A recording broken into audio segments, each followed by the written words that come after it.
Hi, very good afternoon, Ananda. Let us discuss 10th biology today, 6th chapter, reproduction.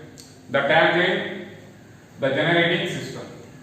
So, while coming to that reproduction, so the previous knowledge about reproduction just we have to recall in the previous classes. So, let us coming to the reproduction. On or before coming to the topic reproduction directly, we would like to discuss somewhat introduction part, the related topic of reproduction. What we have know about reproduction in the previous knowledge. So, according to my knowledge, see, let us coming to that. First of all, the living organisms are entirely different to the non-living things. Why? Because the living organisms, the most important characteristic feature is they have to reproduce once again in their life period, and they have to introduce their own offsprings to make continuation of life. Is it clear, children? See, once again, first of all, coming to the biology, especially biology is the subject deals with the life. So life is possible by only the life, means the life which can give to life. The non-living things cannot give a life. That is the major difference between life to non-living things. So let us come into the living organisms can reproduce, can grow, can repair, and they have to do locomotion, response to the stimuli. So these are the some of the peculiar, specific, characteristic features when compared to the non-living things. It is very clear. Then coming to the what is meant by life processes? The processes which occurs in the living organisms to make sustainability of life is called as a life processes, are also called as metabolic activities. The main activities which are carrying on or which are occurs in the metazoans, means multicellular organisms. These are also called as life functions or life processes which is carried out in the living organisms. So apart from these life processes, the most important life process is reproduction, both in plants and animals. Both in plants and animals. Is it clear? Now coming to that, we know already what is the meaning of physiology. So let us coming to that, the reproduction concept. Already you are having the previous class knowledge about reproduction. In 7th class itself you learn about reproduction in plants. In 7th class itself you learn about reproduction in plants.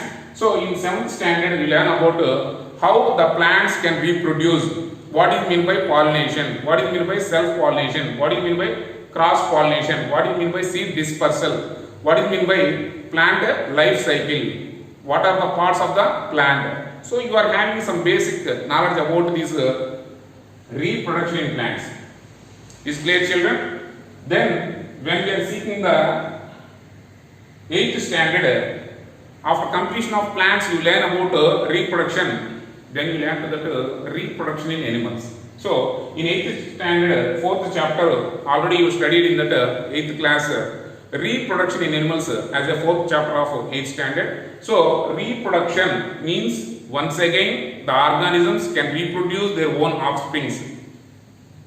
For example, let us take you know about what is meant by viviparous and oviparous.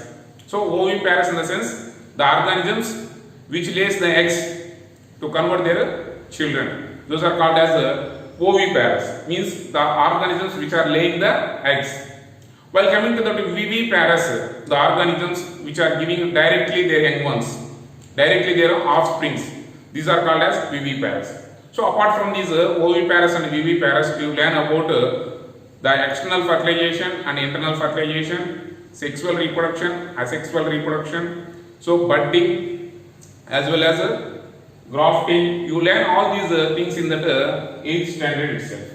Is clear, children? Now we are coming to the reproduction in human beings. So what you are supposed to learn somewhat extent in the 10th class regarding this reproduction. So let us coming to that 10th standard. Reproduction is one of the important chapter which deals about how the organisms can reproduce. What are the different methods? So regarding this reproduction, see what is the clear meaning of this reproduction? Re means once again. What is the meaning of re? For example, resound. So when we are shouting, the sound is coming back in a short room. That is called as a resound. Like that, see, re means once again. Production means producing. So once again, the living organisms produce their own offsprings. What is the meaning of reproduction? The living organisms, obviously, they have to produce their own offsprings in their life period. It is very important to continuation of life. So that the generating system, it can create once again the same offspring, the same own kind. This is called as reproduction. For example, see, every living organism, not only one or two, every living organism in every species, they are capable to reproduce in their life period. It is a natural ability. So reproduction is one of the important natural ability to reproduce in the nature, and they have to leave their individuals. So regarding that, so on or before going to die, every living organism, they must leave their individuals for continuation of life. See, for example, dog produce the puppies. A cat produce kittens. While coming to that, a man produce the babies. See, reproduction in the sense, they have to produce their own species, their own offsprings. This is called as reproduction. So why it is necessary? Reproduction, what is the importance of reproduction? Why should the organisms are reproduced?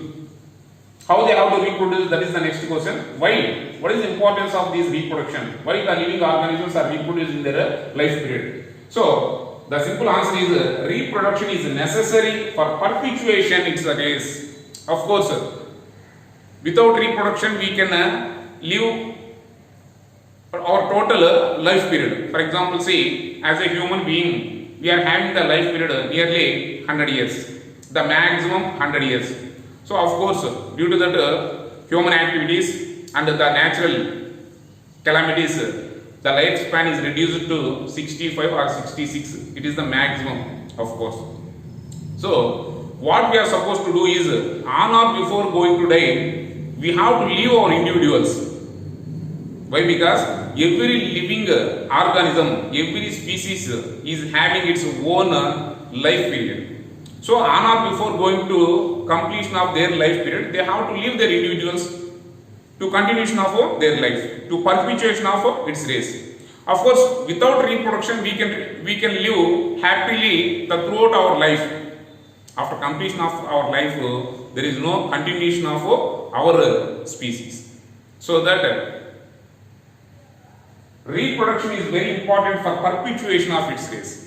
So digestion, respiration, transportation, excretion, coordination, these are all the life process which supports the life to live in a happy or a smooth manner. But the reproduction is one of the important life process which makes the continuation of your life species. That is why it is very important. Next, continuation of life, perpetuation of its race.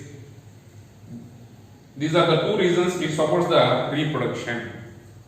Next, coming to that, every living organism is capable to reproduce in their life period, except some few cases. In abnormal condition, some reproductive tract diseases or reproductive defect, except that cases, the remaining all they have to reproduce and they have to leave their individuals on the earth, and they have to happily continuation of their generation.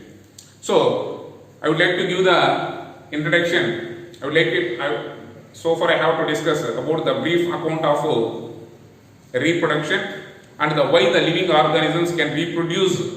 Then we have to go to the why they have to introduce this chapter once again in the 10th standard. Already you learned that reproduction in plants in 7th class. In 8th standard already you learn about the reproduction in animals. Once again, why they are introduced that these reproduction in the 10th standard? Why? Because the reason is simply, So this is the right time to learn about your reproductive system. What is the importance of ovulation? What is the importance of reproductive health? Why should we avoid these child marriages, or why should we stop the female feticide? So these are the related tracks. How should we overcome that some sexual transmitted diseases like HIV, AIDS? So these are a very important concept you have to know about. So regarding that, see, organisms can reproduce by two ways. Actually, you learn this concept in that 8th standard itself. Organisms can reproduce. For example, say plants or animals, they can reproduce mainly by these two ways.